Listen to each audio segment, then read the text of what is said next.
Hello mga kabayan! For today's video pala magluluto tayo ng tinolang manok OFW version. Ayan. So lalabas ako, kukuha ako ng malunggay sa labas. Pasalamat na lang tayo sa Diyos at meron tayong malunggay dito sa labas. Malaking puno itong malunggay na ito. Siguro may dumaan na kabayan. Isang araw, tinagpas yung malunggay. Kaya yan, unti na lang ang dahon, buti tumubo pa ulit. Kasi malaking puno talaga siya. Matagal na yung nakatanim dyan sa labas. Wala pa ako sa bahay na to, siguro mga 10 taon na. Ayan.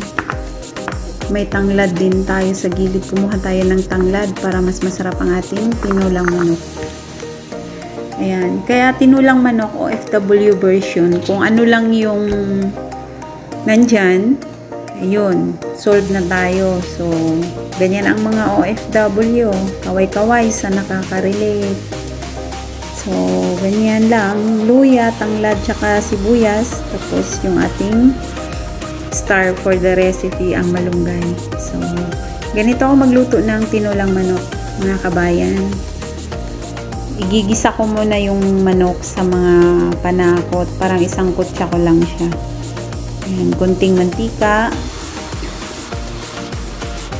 Tapos, una kong igisa is yung luya para lumabas yung lasa at yung aroma niya. Ayan, ang ating luya, igisa natin. Ayan, isunod natin ang ating sibuyas. Ayan. Lagyan natin ng ilang pirasong pamintang buo. Nilagay na natin ang ating manok. Halu-haluin natin, igisa natin yung ating manok hanggang mag-iba ang kulay.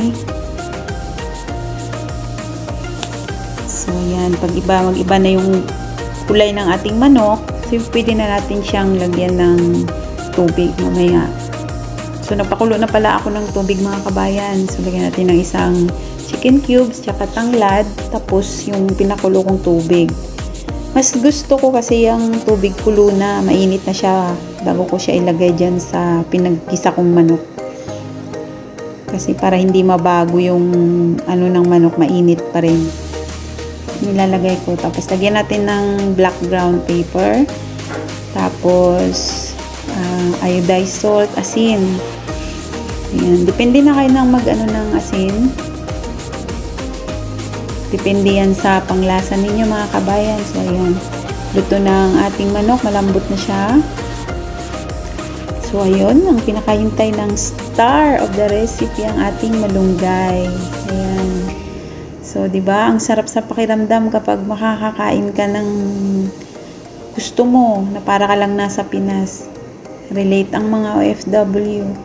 So, lalo dito sa Saudi, napakahirap anuhin ng malunggay. Buti na nga lang ngayon 10 years ago, hindi ganun kadaling makahanap ng malunggay. Ngayon, madali na lang makabili dyan sa mga tindahan. So, ayan. Ang ating tinulang manok, luto na. Ayan, di ba? Ang sarap. Parang nasa Pinas ka lang.